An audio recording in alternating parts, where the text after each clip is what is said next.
आसंतु जानिबा ghost line ओडिशार परिचय अंश विषय गोटे छोट सारांश।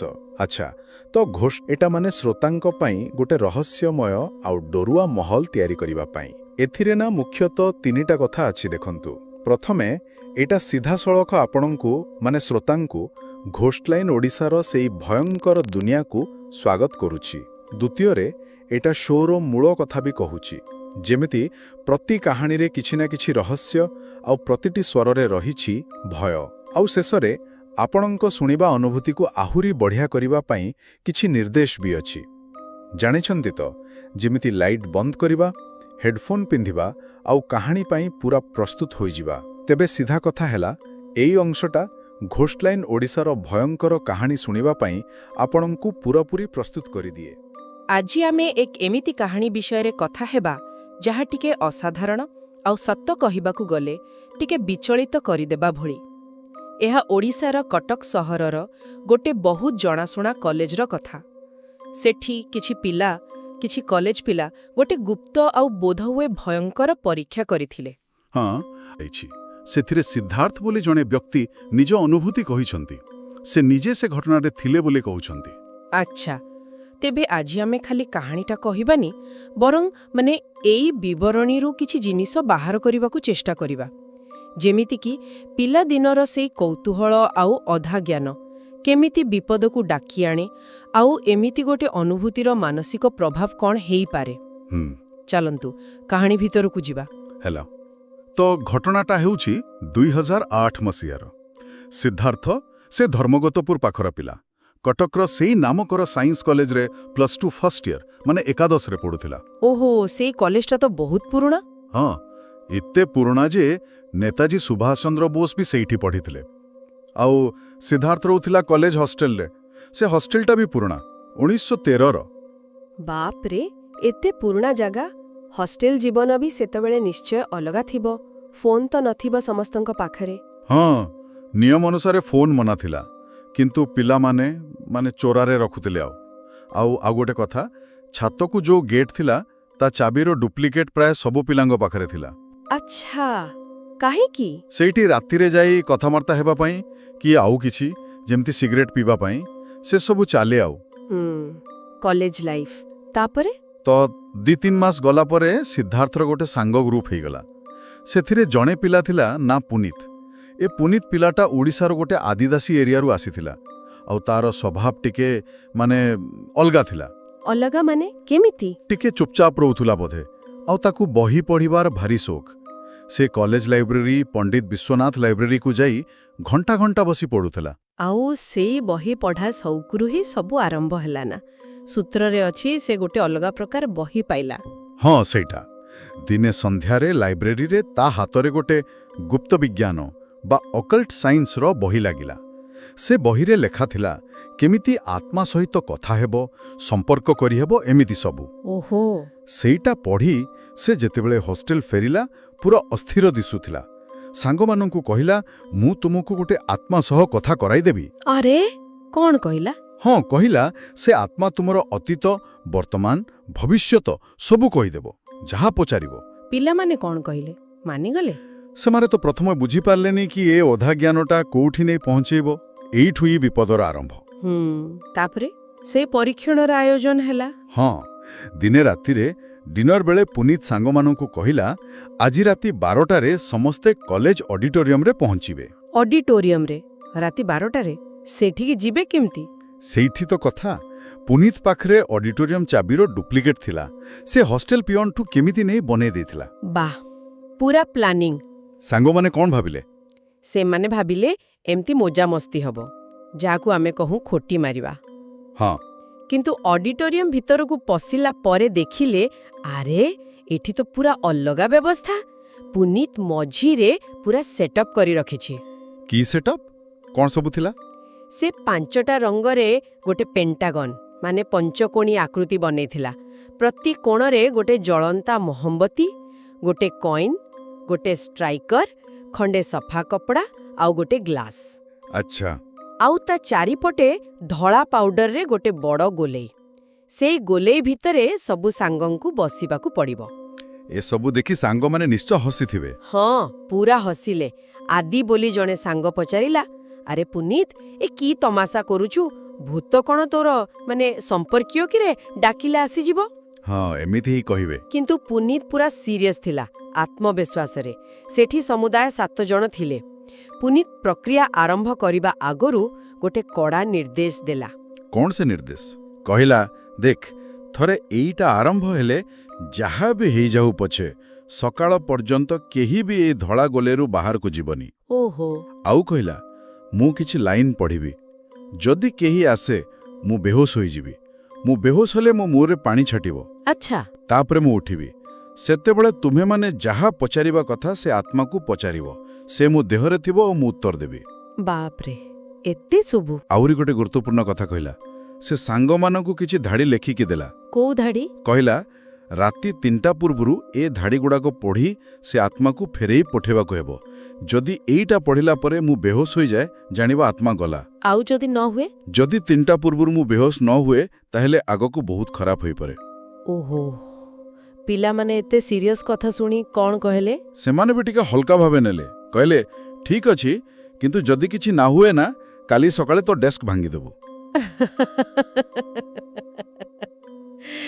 ଠିକ୍ ଅଛି। ତାପରେ ପ୍ରକ୍ରିୟା ଆରମ୍ଭ ହେଲା। ହଁ, ସମସ୍ତେ ନିଜ ନିଜ ତଞ୍ଜନୀ ଆଙ୍ଗୁଠି ମାନେ ଇଣ୍ଡେକ୍ସ ଫିଙ୍ଗର ସେ ଷ୍ଟ୍ରାଇକର ଉପରେ ରଖିଲେ। ସେମାନେ ପ୍ଲାନ୍ କରିଥିଲେ ନେତାଜୀ ସୁଭାଷ ଚନ୍ଦ୍ର ବୋଷଙ୍କ ଆତ୍ମାକୁ ଡାକିବେ। ନେତାଜୀଙ୍କୁ? ଆଚ୍ଛା। କିନ୍ତୁ କ'ଣ ହେଲା ନା, ଯେତେବେଳେ ପ୍ରକ୍ରିୟା ଆରମ୍ଭ ହେଲା ସମସ୍ତଙ୍କ ମନରେ ଅଲଗା ଅଲଗା କଥା ଚାଲିଥିଲା। କେହି ଜଣେ ଠିକ୍ରେ ନେତାଜୀଙ୍କ ଉପରେ ଫୋକସ୍ କରିନଥିଲେ। ଏଇଟା ଗୋଟେ କଥା। ସମସ୍ତେ ଆଖି ବନ୍ଦ କଲେ। ଅଡିଟୋରିୟମର ସବୁ କବାଟ ଝରକା ବନ୍ଦ ଥିଲା ପୁରା। ପ୍ରାୟ 30-35 ମିନିଟ୍ ପରେ ସମସ୍ତଙ୍କୁ ଲାଗିଲା ଯେମିତି ଚାରିପାଖଟା ଭାରି ଭାରି ଲାଗୁଛି। ଭାରି ଲାଗୁଛି? ବନ୍ଦ ଘରେ? ହଁ, ଆଉ ସେମାନଙ୍କୁ ଲାଗିଲା ଯେମିତି ପବନ ବହୁଛି, ପର୍ଦ୍ଦା ସବୁ ହଲୁଛି, ସେ ଯୋଉ କପଡ଼ା ରଖିଥିଲେ ସେ ବି ହଲୁଛି। ଆରେ! କିଛି ସମୟ ପରେ ମୋମବତୀର ଯୋଉ ନିଆଁ ଥିଲା ସେଟା ପୁରା ଜୋରରେ ଦହଲିବାକୁ ଲାଗିଲା। ସେମାନେ ଆଖି ଖୋଲି ଦେଖିଲେ ସତରେ ନିଆଁ ପୁରା ହଲୁଛି। ତାପରେ ହଠାତ୍ ସମସ୍ତଙ୍କୁ ନିଜ ଆଙ୍ଗୁଠିରେ କରେଣ୍ଟ ମାରିଲା ଭଳି ଲାଗିଲା। କରେଣ୍ଟ? ହଁ, ସେମାନେ ଏତେ ଡରିଗଲେ ଯେ ପୁନିତକୁ ଛାଡ଼ି ବାକି ସମସ୍ତେ ଫଟାଫଟ ଷ୍ଟ୍ରାଇକରରୁ ଆଙ୍ଗୁଠି କାଢ଼ି ନେଲେ। ଓହୋ। ଆଉ ସେମାନଙ୍କ ଆଖି ସାମ୍ନାରେ ପୁନିତ ବେହୋସ ହେଇଗଲା। ବାପରେ, ତାହେଲେ ପୁନିତ ଯାହା କହୁଥିଲା ସତ ହେଲା? ହଁ, ଏଠି ପିଲାମାନେ ବୁଝିଗଲେ ଯେ ଏଟା ଆଉ ମଜାକ ନୁହେଁ, ପରିସ୍ଥିତି ଗମ୍ଭୀର। ସେମାନେ ସତରେ ଡରିଗଲେ। ଡରିବା କଥା। ତାପରେ କ'ଣ କଲେ? ସେମାନେ ପାଣି ଆଣିଲେ, ପୁନିତ ମୁହଁରେ ଛାଣ୍ଟିଲେ। 2-3 ଥର ପରେ ପୁନିତ ଉଠି ବସିଲା। କିନ୍ତୁ ସେତେବେଳେ ସେ ଆଉ ସେମାନଙ୍କ ସାଙ୍ଗ ପୁନିତ ନଥିଲା। ଏକଥା ସେମାନେ ସ୍ପଷ୍ଟ ଅନୁଭବ କଲେ। କେମିତି ଜାଣିଲେ? ପୁନିତ, ଯିଏ ଟିକେ କମ୍ ଉଚ୍ଚ, ଗୋରା, ଲମ୍ବା ବାଳ ରଖିଥିଲା, ତା ଚେହେରା ଧୀରେ ଧୀରେ ବଦଳିଲା ପରି ଲାଗିଲା। ଆରେ ବାପରେ! ଆଉ ସେତିକିବେଳେ ହଠାତ୍ ସେମାନଙ୍କ ନଜର ପଡ଼ିଲା ଷ୍ଟ୍ରାଇକର ଉପରେ। କ'ଣ ଦେଖିଲେ? ସେମାନେ ଦେଖି ପୁରା ଆଶ୍ଚର୍ଯ୍ୟ। ଷ୍ଟ୍ରାଇକରଟା ମାଟିରୁ ପ୍ରାୟ 6 ଇଞ୍ଚ ଉପରେ ଭାସୁଛି। କ'ଣ କହୁଛନ୍ତି? ଭାସୁଛି? ହଁ, ଏ ଦୃଶ୍ୟ ଦେଖି 2-3 ଜଣ ସାଙ୍ଗ ଏତେ ଡରିଗଲେ ଯେ ଅଡିଟୋରିୟମରୁ ବାହାରକୁ ପଳିବାକୁ ଚେଷ୍ଟା କଲେ। କିନ୍ତୁ ବାକିମାନେ ଧରି ପକେଇଲେ, ଅଟକେଇଲେ। ଜଣେ 2 ଜଣ ପୁନିତକୁ ଗାଳି ବି ଦେଲେ। ଆରେ ତୁ କ'ଣ କରୁଛୁ? ଆମକୁ ଡରାଉଛୁ। ପୁନିତ କିଛି କହିଲା? ସାଙ୍ଗ ଥିଲା। ସେ କହିଲା, ଆଚ୍ଛା ହଉ, ଚାଲ ଦେଖିବା ଏଇଟା ସତ ନା ମିଛ। ଯାହାର ଯାହା ପଚାରିବାର ଅଛି ପଚାର। ହଁ, ଏଇଟା ଗୋଟେ ଭଲ ଆଇଡିଆ। ତାପରେ ପ୍ରଶ୍ନ ପଚରା ଆରମ୍ଭ ହେଲା। ହଁ, ଆଉ ସେତେବେଳେ ସେମାନେ ଜାଣିଲେ ଯେ ପୁନିତ ଭିତରେ ନେତାଜୀ ନାହାନ୍ତି, ଅଛି ଜଣେ ଝିଅର ଆତ୍ମା। ଝିଅର ଆତ୍ମା? ହଁ, ଆଉ ସେ ବହୁତ କଷ୍ଟରେ ଅଛି ବୋଲି ଜଣାପଡ଼ୁଥିଲା। ପୁନିତର ସ୍ୱର, ସେଥିରେ ଗୋଟେ ଅଜବ ଯନ୍ତ୍ରଣା, ଗଭୀରତା ଥିଲା। ଶୁଣିକି ପିଲାଙ୍କ ଅବସ୍ଥା ଖରାପ। କିଛି ପ୍ରଶ୍ନ ଉତ୍ତରର ଉଦାହରଣ ଅଛି କି ସୂତ୍ରରେ? ହଁ, ଅଛି। ଜଣେ ସାଙ୍ଗ ପଚାରିଲା, ତାର ଯୋଉ ଗର୍ଲଫ୍ରେଣ୍ଡ ଅଛି ତା ସହ ଭବିଷ୍ୟତ କ'ଣ? ଆଚ୍ଛା, କ'ଣ ଉତ୍ତର ମିଳିଲା? ଆତ୍ମା କହିଲା, ନା, ସେ ତୋ ସାଙ୍ଗରେ ରହିବନି, ସେ ଆଉ କାହା ସାଙ୍ଗରେ ରହିବ। ଆଉ ସୂତ୍ର କହୁଛି ପରେ ଏଟା ସତ ବି ହେଲା। ଓହୋ। ଆଉ କିଛି? ଆଉ ଜଣେ ପଢ଼ୁଆ ସାଙ୍ଗ ଥିଲା। ସେ ପଚାରିଲା, ଆମେ ଯୋଉ 16 ଜଣ ଅଛୁ ଆମ ସେକ୍ସନରେ, ସେଥିରୁ ଦ୍ୱାଦଶ ପରୀକ୍ଷାରେ କେତେ ଜଣ ଫର୍ଷ୍ଟ ଡିଭିଜନ ପାଇବେ? ଆତ୍ମା କହିଲା, 13 ଜଣ। ଏଟା ବି ପରେ ସତ ହେଲା ବୋଲି କୁହାଯାଉଛି। ଆଶ୍ଚର୍ଯ୍ୟ କଥା। ଆଉ ବି ଅନେକ ପ୍ରଶ୍ନ ପଚାରିଲେ। ସେ ବର୍ଷ ବାତ୍ୟା ଆସିବ କି ନାହିଁ, ବନ୍ୟା ହେବ କି ନାହିଁ, ଏମିତି ସବୁ। ଆତ୍ମା ସବୁର ଉତ୍ତର ଦେଲା। ନେତାଜୀଙ୍କ ବିଷୟରେ କିଛି ପଚାରିଲେ। ତାଙ୍କୁ ହିଁ ତ ଡାକିବାକୁ ଚାହୁଁଥିଲେ। ହଁ, କେହି ଜଣେ ପଚାରିଲା ନେତାଜୀଙ୍କ ମୃତ୍ୟୁ କେମିତି ହୋଇଥିଲା। କ'ଣ କହିଲା ଆତ୍ମା? କହିଲା ତାଙ୍କର ପ୍ରାକୃତିକ ମୃତ୍ୟୁ ହୋଇଥିଲା। ହୁଁ କିନ୍ତୁ ଏ ପ୍ରଶ୍ନ ଉତ୍ତର ଭିତରେ ସେମାନେ ସେଇ ଗୁରୁତ୍ୱପୂର୍ଣ୍ଣ କଥାଟା ମନେ ରଖିଲେ ତ, ସେଇ 3ଟା ବାଜିବା କଥା। ସେଇଠି ତ ଭୁଲ ହେଇଗଲା। ସେମାନେ ଏତେ ମଜ୍ଜିଗଲେ ଏସବୁରେ ଯେ ପୁରା ଭୁଲିଗଲେ ପୁନୀତର ସେ ନିର୍ଦ୍ଦେଶଟା। ରାତି 3ଟା ପୂର୍ବରୁ ସେ ଧାଡ଼ି ପଡ଼ି ଆତ୍ମାକୁ ପଠେଇବା କଥା। ଆରେ ଠିକ୍ 3ଟା ବାଜିବାକୁ ଆଉ ମାତ୍ର 7-8 ମିନିଟ୍ ଅଛି। ହଠାତ୍ ଜଣେ ସାଙ୍ଗରେ ମନେ ପଡ଼ିଗଲା। ଓହୋ, ଶେଷ ମୁହୂର୍ତ୍ତରେ। ହଁ, ସେମାନେ ତରବର ହେଇ ସେ ଧାଡ଼ିଗୁଡ଼ାକ ପଢ଼ିବା ଆରମ୍ଭ କଲେ। ତାର ମାନେ ଥିଲା କି, ହେ ପବିତ୍ର ଆତ୍ମା, ଆପଣ ଆସିଲେ, ଆମେ କୃତଜ୍ଞ, କିନ୍ତୁ ଏଇଟା ଆପଣଙ୍କ ଦୁନିଆ ନୁହେଁ। ଦୟାକରି ଫେରି ଯାଆନ୍ତୁ, ଦରକାର ହେଲେ ପୁଣି ଡାକିବ। ଏମିତି କିଛି। କିଛି ଫରକ ପଡ଼ିଲା? କିଛି ନାହିଁ। କୁହନ୍ତି ନା, ଆତ୍ମା ଡାକିଲେ ଆସେ କିନ୍ତୁ ନିଜ ଇଚ୍ଛାରେ ଯାଏ। ସେମାନେ ବାରମ୍ବାର ପଢ଼ିଲେ କିନ୍ତୁ କିଛି ଫଳ ହେଲାନି। ତାହେଲେ କେତେବେଳେ ଗଲା? ଶେଷରେ ପାଖାପାଖି ଭୋର 4ଟା ବେଳକୁ, ଯେତେବେଳେ ବ୍ରହ୍ମ ମୁହୂର୍ତ୍ତ କୁହନ୍ତି, ସେତେବେଳେ ଆତ୍ମାଙ୍କ ଶକ୍ତି କମିଯାଏ ବୋଲି ବିଶ୍ୱାସ ଅଛି। ସେତେବେଳେ ପୁନୀତ ପୁଣି ବେହୋଶ ହୋଇଗଲା। ତାପରେ ସେମାନେ ସବୁ ସଫାସୁତୁରା କରି ହୋଷ୍ଟେଲ ଫେରିଲେ ନିଶ୍ଚୟ? ହଁ, ପୁରା ଡରିକି ସବୁ ଜିନିଷ ପ୍ୟାକ୍ କଲେ, ଜାଗା ସଫା କଲେ ଆଉ ଚୁପଚାପ ହୋଷ୍ଟେଲକୁ। କିନ୍ତୁ ଏଇଠି କାହାଣୀ ସରିଲାନି ବୋଧେ। ପୁନୀତର କ'ଣ ହେଲା? ନା, ସରିନି। ପରଦିନ ସକାଳ 5:30ରେ ହୋଷ୍ଟେଲ ଘଣ୍ଟି ବାଜିଲା। ପିଲାମାନେ ପ୍ରାର୍ଥନାକୁ ଗଲେ, କିନ୍ତୁ ପୁନୀତ ଗଲାନି। ଆଚ୍ଛା। ପ୍ରାର୍ଥନା ପରେ ସାଙ୍ଗମାନେ ତା ରୁମ୍କୁ ଗଲେ। ଦେଖିଲେ ପୁନୀତ ବିଛଣାରେ ବସିଛି, ନର୍ମାଲ ଲାଗୁଛି। ସେମାନଙ୍କ ସହ ଜଳଖିଆ ଖାଇବାକୁ ବି ଗଲା। କିନ୍ତୁ ତାପରେ ଆଉ କ୍ଲାସ୍ ଗଲାନି। ରୁମ୍କୁ ଫେରିଆସି ଶୋଇପଡ଼ିଲା। ସନ୍ଧ୍ୟାରେ କ୍ଲାସ୍ ସରିଲା ପରେ ସାଙ୍ଗମାନେ ପୁଣି ତା ରୁମ୍କୁ ଗଲେ। ପିଅନ କହିଲା, ପୁନୀତ ଜଳଖିଆ ପଟୁ ଓ ରୁମ୍ରୁ ବାହାରିନି, ଲଞ୍ଚ ବି କରିନି। ଓହୋ। ସେମାନେ ରୁମ୍ରେ ପଶି ଦେଖିଲେ ପୁନୀତ ସକାଳ ପରି ବିଛଣାରେ ବସିଛି। କିଛି ପଚାରିବାକୁ ଯାଇଛନ୍ତି, ସେ ହଠାତ୍ ପଛକୁ ପଡ଼ିଗଲା। ପୁଣି ବେହୋଶ? ନା, ଖାଲି ପଡ଼ିଗଲା। ପ୍ରାୟ 15-20 ସେକେଣ୍ଡ ପରେ ହଠାତ୍ ଉଠି ପଡ଼ିଲା ଆଉ ପୁରା ଦୌଡ଼ିବାକୁ ଲାଗିଲା ସିଢ଼ି ଦେଇ ଛାତ ଆଡ଼କୁ। ଆରେ, କାହିଁକି? କିଏ ଜାଣେ। ସମସ୍ତେ କା ପଛେ ପଛେ ଦୌଡ଼ିଲେ। ଛାତରେ ପହଞ୍ଚି ଦେଖିଲେ ପୁନୀତ ସେ ଛାତର ଲୁହା ଗେଟ୍ ସାମ୍ନାରେ ଠିଆ ହେଇଛି, କିନ୍ତୁ ଗେଟ୍କୁ ଛୁଉଁନି। ତାପରେ? ତା ପଛରେ ଲିପୁନ ବୋଲି ଗୋଟେ ସାଙ୍ଗ ଠିଆ ହେଇଥିଲା। ପୁନୀତ ହଠାତ୍ ଗୋଟେ ଅଲଗା ସ୍ୱରରେ ଚିତ୍କାର କଲା ଲିପୁନକୁ, ଗେଟ୍ ଖୋଲ, ମୋତେ ଛାତକୁ ଯିବାର ଅଛି। ଅଲଗା ସ୍ୱରରେ? ହଁ, ପୁରା ରାଗିକି ଲିପୁନକୁ ଚାହିଁଥାଏ। ବାରମ୍ବାର କହୁଥାଏ, ଗେଟ୍ ଖୋଲ। ବାକି ସାଙ୍ଗମାନେ ପଛରୁ ଲିପୁନକୁ ଇସାରା କରୁଥାନ୍ତି, ମନା କରୁଥାନ୍ତି ଖୋଲିବାକୁ। ଲିପୁନ ଖୋଲିଲାନି ଆଉ ପୁନୀତ ତାକୁ ଜୋରରେ ଗୋଟେ ଚାପୁଡ଼ା ମାରିଲା। ବାପରେ। ଯେମିତି ସେ ଚାପୁଡ଼ା ମାରିଛି, ବାକି ସାଙ୍ଗମାନେ ଦୌଡ଼ିଯାଇ ପୁନୀତକୁ ପୁରା ଜାବୁଡ଼ି ଧରି ପକେଇଲେ। ଆଉ ସେମାନେ ଧରିବା ମାତ୍ରେ ପୁନୀତ ପୁଣି ବେହୋଶ। ଏମିତି କେତେ ଦିନ ଚାଲିଲା? ଏମିତି ଘଟଣା ଲଗାତାର 3 ଦିନ ଧରି ଚାଲିଲା। 3 ଦିନ? ସାଙ୍ଗମାନେ ତ ପୁରା ଡରି ଯାଇଥିବେ। ଡରିବା କ'ଣ କହିବେ, ପୁରା ଭୟ। ସେମାନେ ଭାବିଲେ ଯଦି ପୁନୀତର ସତରେ କିଛି ହେଇଯାଏ, ସେମାନେ ସମସ୍ତେ ଫସିଯିବେ, କ୍ୟାରିୟର ବର୍ବାଦ ହୋଇଯିବ। ଠିକ୍ କଥା। ତାପରେ କ'ଣ କଲେ? କାହାକୁ କହିଲେ? ଶେଷରେ ସମସ୍ତେ ମିଶି ସ୍ଥିର କଲେ ଯେ ଲୁଚେଇ ହବନି। ସେମାନେ ୱାର୍ଡେନଙ୍କ ପାଖକୁ ଗଲେ। ୱାର୍ଡେନକୁ ସବୁ କହିଦେଲେ? ହଁ, ସେ ଅଡିଟୋରିୟମ ରାତିରେ ଯାହା ଯାହା ହେଇଥିଲା କିଛି ନ ଲୁଚେଇ ସବୁ ସତ୍ କହିଦେଲେ। ୱାର୍ଡେନ କ'ଣ କହିଲେ? ବିଶ୍ୱାସ କଲେ? ସେ ତ ପ୍ରଥମେ ପୁରା ରାଗିଗଲେ, ପ୍ରବଳ ଗାଳି ଦେଲେ। କହିଲେ ପ୍ୟାରେଣ୍ଟସ୍ ମିଟିଂ ଡାକିବା ଆଉ ସମସ୍ତଙ୍କଠୁ ଗୋଟେ ଅଣ୍ଡରଟେକିଂ ଲେଖିକି ନେଲେ। କି ଅଣ୍ଡରଟେକିଂ? ଯେ ଯଦି ପୁନୀତର କିଛି ବି ହୁଏ, ତାହେଲେ ଏଇ ସାଙ୍ଗମାନେ ହିଁ ଦାୟୀ ରହିବେ। ବାପରେ, ଏ ତ ବଡ଼ ସମସ୍ୟା। ହଁ, ପିଲାମାନେ ଆଉ କ'ଣ କରିବେ? ୱାର୍ଡେନକୁ ଗୋଡ଼ ଧରିଲେ, କାନ୍ଦିଲେ, କହିଲେ କିଛି ଗୋଟେ କରନ୍ତୁ, ପୁନୀତକୁ ଠିକ୍ କରନ୍ତୁ। ୱାର୍ଡେନ କିଛି କଲେ? ୱାର୍ଡେନ ବି ପରିସ୍ଥିତିର ଗମ୍ଭୀରତା ବୁଝିଲେ ବୋଧେ। ସେ ନିଜ କଣ୍ଟାକ୍ଟ ବ୍ୟବହାର କରି ହଷ୍ଟେଲ ଭିତରକୁ ଜଣେ ତାନ୍ତ୍ରିକଙ୍କୁ ଡାକିବାର ବ୍ୟବସ୍ଥା କଲେ। ତାନ୍ତ୍ରିକଙ୍କୁ? ହଁ, ଦେଖନ୍ତୁ ଏଇଠି କେମିତି ଗୋଟେ ଆଧୁନିକ ଶିକ୍ଷା ପରିବେଶରେ ବି ଏମିତି ସଙ୍କଟ ସମୟରେ ପାରମ୍ପରିକ ବିଶ୍ୱାସ କାମରେ ଆସୁଛି। ସତ୍ୟ କଥା। ତାନ୍ତ୍ରିକ ଆସି କ'ଣ କଲେ? ତାନ୍ତ୍ରିକ ଆସିଲେ, ପିଲାମାନଙ୍କୁ ଗୋଟେ ଲମ୍ବା ଲିଷ୍ଟ ଧରିଦେଲେ ଜିନିଷପତ୍ରର। କ'ଣ ସବୁ ଜିନିଷ ଥିଲା ସେଥିରେ? ଥିଲା ନିମ୍ବ, ଶୁଖିଲା ଲଙ୍କା, ହୋମ୍ ସାମଗ୍ରୀ, କାଠ, ପାଣି ଭର୍ତ୍ତି ଗୋଟେ ପିତ୍ତଳ ଘରା, ଗୋଟେ ତେନ୍ତୁଳି ବାଡ଼ି, ମାଟିର ଚୁଙ୍ଗା ଯେଉଁଥିରେ ଧୂପ ଦିଅନ୍ତି, ଗୋଟେ ବସ୍ତା, ଆହୁରି କିଛି ଜିନିଷ। ବାପରେ, ଏତେ ସବୁ? ହଁ, ଏଇଠି ମୂଳ ସୂତ୍ରରେ ସତର୍କ କରାଯାଇଛି ଯେ ଏସବୁ ନିଜେ ଚେଷ୍ଟା କରିବା ଉଚିତ ନୁହେଁ। ହଁ, ସେଇଟା ବହୁତ ଜରୁରୀ କଥା। ତାପରେ ତାନ୍ତ୍ରିକ କ'ଣ ନିର୍ଦ୍ଦେଶ ଦେଲେ? ତାନ୍ତ୍ରିକ ସମସ୍ତଙ୍କୁ ପ୍ରାର୍ଥନା ହଲ୍କୁ ଡାକିଲେ ଆଉ କହିଲେ, ଦେଖ ସନ୍ଧ୍ୟା ହେଲା ପରେ ତୁମେମାନେ ସମସ୍ତେ ପୁଣିତ ରୁମ୍କୁ ଯିବ ଆଉ ତାକୁ ଯେମିତି ହେଉ ଏଇ ପ୍ରାର୍ଥନା ହଲ୍କୁ ନେଇକି ଆସିବ। କେମିତି ଆଣିବେ? ସେ ତ ଅଜବ ବ୍ୟବହାର କରୁଥିଲା। ସେଇଆ ତ। ତାନ୍ତ୍ରିକ କହିଲେ, ପ୍ରଥମେ ତୁମେମାନେ ସେଇ ଆହ୍ୱାନ ଧାଡ଼ିଗୁଡ଼ାକ ପୁଣି ଫଡ଼ିବା ଆରମ୍ଭ କରିବ। କିଛି ସମୟ ପରେ ଆତ୍ମା ପୂରାପୂରି ପୁନିତ ଉପରକୁ ଆସିଯିବ। ଆଚ୍ଛା। ତାପରେ ତୁମେ ସେ ବସ୍ତାଟା ନେଇ ପୁନିତ ଉପରେ ପକାଇଦେବ। ସେତେବେଳେ ସେ ପୁରା ଅନାୟତ୍ତ ହେଇଯିବ। ତୁମେମାନେ ସମ୍ଭାଳି ପାରିବନି। କିନ୍ତୁ ଯେମିତି ହେଉ ହିମ୍ମତ କରି ତାକୁ ଜାବୁଡ଼ି ଧରି ରଖିବ। ଓହୋ, ବହୁତ ରିସ୍କ। ହଁ, ଆଉ କହିଲେ, ସେତିକିବେଳେ ତୁମ ଭିତରୁ ଜଣେ ସେ ଧୂଆଁ ଧୂପ ଜଳେଇ ପୁନିତ ମୁହଁ ପାଖରେ ରଖିବ। ସେତେବେଳେ ସେ ଟିକେ ଶାନ୍ତ ହେବ। ସେହି ସମୟରେ ତୁମେ ସମସ୍ତେ ତାକୁ ଧରି ପ୍ରାର୍ଥନା ହଲ୍କୁ ନେଇ ଆସିବ। ପିଲାମାନେ ସେମିତି କଲେ? ହଁ, ଠିକ୍ ସେମିତି କଲେ। ବହୁତ କଷ୍ଟରେ ଟଣା ଅଟରା କରି ପୁନିତକୁ ପ୍ରାର୍ଥନା ହଲ୍କୁ ଅଣାଗଲା। ପ୍ରାର୍ଥନା ହଲ୍ରେ କ'ଣ ହେଲା? ପ୍ରାର୍ଥନା ହଲ୍ ଭିତରେ ତାନ୍ତ୍ରିକ ଗୋଟେ ଗୋଲେଇ ଆଙ୍କିଥିଲେ। ପୁନିତ ସେଇ ଗୋଲେଇ ଭିତରକୁ ଯାଇ ବସିଲା।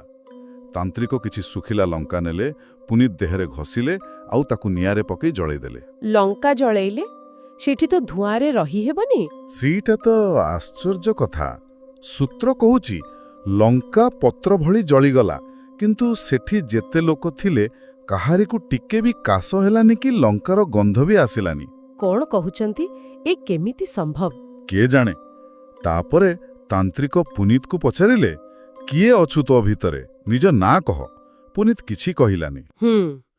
ତାନ୍ତ୍ରିକ ନିଜ ହାତରେ କିଛି ଭୂତ ବୋଧେ ବିଭୂତି କି ମନ୍ତ୍ରପଢ଼ା ପାଉଁଶ ହେଇଥିବ ନେଇ ପୁନିତ ଉପରକୁ ଫୋପାଡ଼ିଲେ।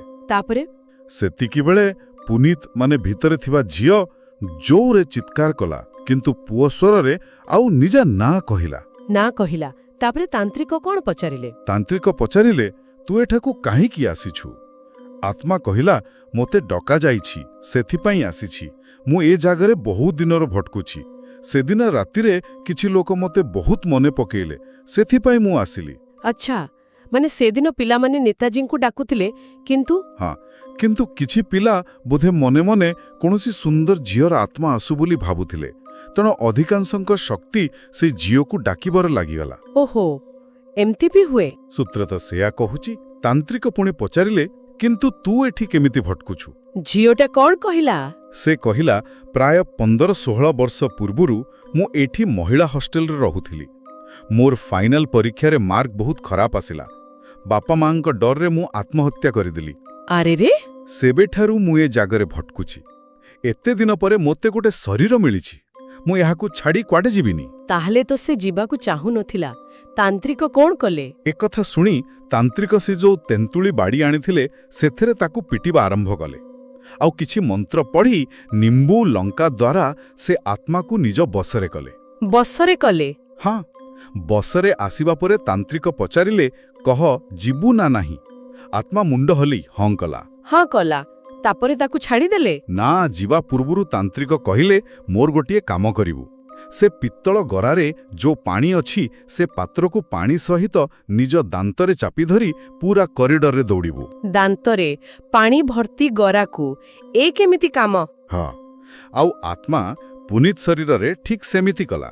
ପାଣି ଭର୍ତ୍ତି ପିତ୍ତଳ ପାତ୍ରକୁ ଦାନ୍ତରେ ଧରି ପୁରା ବ୍ଲକରେ ଦୌଡ଼ିଲା। ଆଶ୍ଚର୍ଯ୍ୟ। ତାପରେ? ବ୍ଲକର ଆର ମୁଣ୍ଡରେ ପହଞ୍ଚିବା ପରେ ସେ ବେହୋସ ହୋଇ ତଳେ ପଡ଼ିଗଲା। ତାପରେ ଆତ୍ମା ଚାଲିଗଲା? ତାପରେ ତାନ୍ତ୍ରିକ ସେ ଆତ୍ମାକୁ ଗୋଟେ ମାଟି ପାତ୍ରରେ ବନ୍ଦୀ କଲେ। ପାତ୍ର ଉପରେ ଲାଲ କପଡ଼ା ବାନ୍ଧିଦେଲେ। ବନ୍ଦୀ କଲେ? କ'ଣ କଲେ ସେ ପାତ୍ରକୁ?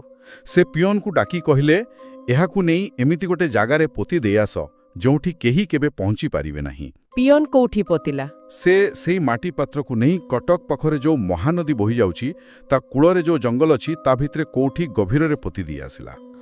ଏହାପରେ ପୁନିତ ଠିକ୍ ହେଇଗଲା? ହଁ, ଏ ଘଟଣାର 2 ଦିନ ପରେ ପୁନିତ ସମ୍ପୂର୍ଣ୍ଣ ରୂପେ ସ୍ୱାଭାବିକ ହୋଇଗଲା। ଆଉ ସବୁଠୁ ଆଶ୍ଚର୍ଯ୍ୟର କଥା କ'ଣ ଜାଣନ୍ତି? କ'ଣ? ସୂତ୍ର କହୁଛି ପୁନିତକୁ ସେ ଅଡିଟୋରିୟମ ରାତିର ଘଟଣା ପରଠାରୁ ଆଉ କିଛି ବି ମନେ ନଥିଲା। ମାନେ ତା ସହିତ ଏତେ ସବୁ କ'ଣ ଘଟିଗଲା ସେ ବିଷୟରେ ତାର କିଛି ବି ମନେ ନଥିଲା। ସତରେ? ପୁରା ଭୁଲିଗଲା? ହଁ, ଏହି ପୁରା ବିବରଣୀଟା ଯାହାକି ସିଦ୍ଧାର୍ଥଙ୍କ ଅନୁଭୂତି ବୋଲି କୁହାଯାଉଛି, ଏଟା ଆମକୁ ବହୁତ କଥା ଭାବିବାକୁ ବାଧ୍ୟ କରୁଛି। ନିଶ୍ଚୟ। ପ୍ରଥମ କଥା ହେଲା, ପିଲାମାନଙ୍କର ସେଇ ଯୋଉ ଅଜଣା ଜିନିଷ ପ୍ରତି ଆଗ୍ରହ ଥାଏ ଆଉ ଅଧା ଜ୍ଞାନ ନେଇ କିଛି ଗୋଟେ ପରୀକ୍ଷା କରି ବସିଲେ ତାର ପରିଣାମ କେତେ ଭୟଙ୍କର ହେଇପାରେ। ଏକଦମ ଠିକ୍। ଆଉ ଦ୍ୱିତୀୟ କଥା ହେଲା ଯେତେବେଳେ ଗୋଟେ ଗ୍ରୁପ ଏକାଠି ଏମିତି ଗୋଟେ ଅସାଧାରଣ ଅନୁଭୂତି ଭିତର ଦେଇ ଯାଆନ୍ତି ତାର ପ୍ରଭାବ ସେମାନଙ୍କ ମନ ଉପରେ ଆଉ ପୁରା ଗ୍ରୁପ ଉପରେ କେମିତି ପଡ଼େ।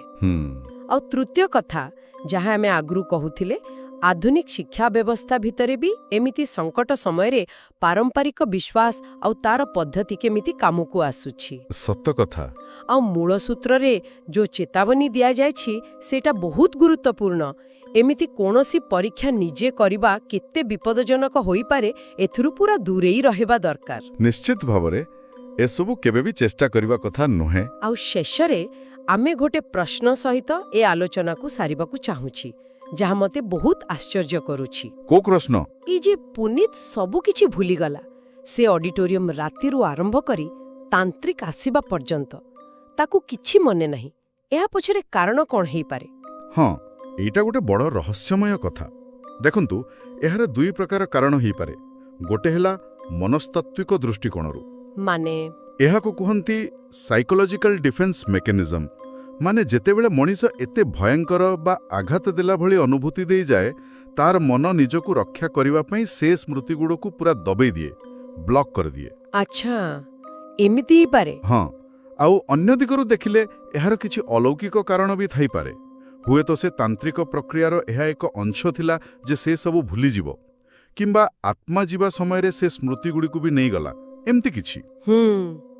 ଆଉ ସେ ଝିଅଟିର କାହାଣୀ ଯିଏ ଆତ୍ମହତ୍ୟା କରିଥିଲା, ସେ କାହାଣୀର ସତ୍ୟତା କେତେ? ସେଟା ବି ଏକ ପ୍ରଶ୍ନ। ଏହା କ'ଣ ବାସ୍ତବରେ ଘଟିଥିଲା, ନା ସେହି ସମୟର ଭୟ ଆଉ ପରିସ୍ଥିତି ଭିତରେ ସେମାନଙ୍କ ମନରେ ଏକ ବ୍ୟାଖ୍ୟା ତିଆରି ହେଇଗଲା? ହୁଏତ କଲେଜରେ ଏମିତି କିଛି ଘଟଣା ପୂର୍ବରୁ ଘଟିଥିଲା ଯାହାକୁ ସେମାନେ ଏହା ସହ ଯୋଡ଼ିଦେଲେ। ହଁ, ସମ୍ଭବ। ତାର ସବୁବେଳର ଆକର୍ଷଣ ବିଷୟରେ ବହୁତ କିଛି କହିଥାଏ। ଏ ପ୍ରଶ୍ନଗୁଡ଼ିକ ବୋଧେ ସବୁବେଳେ ଏମିତି ହିଁ ଅସମାହିତ ରହିଯିବ। ହଁ, ସେଇଟା ସତ। ଏକ ରୋମାଞ୍ଚକର କିନ୍ତୁ ସତର୍କ କଲା ଭଳି କାହାଣୀ।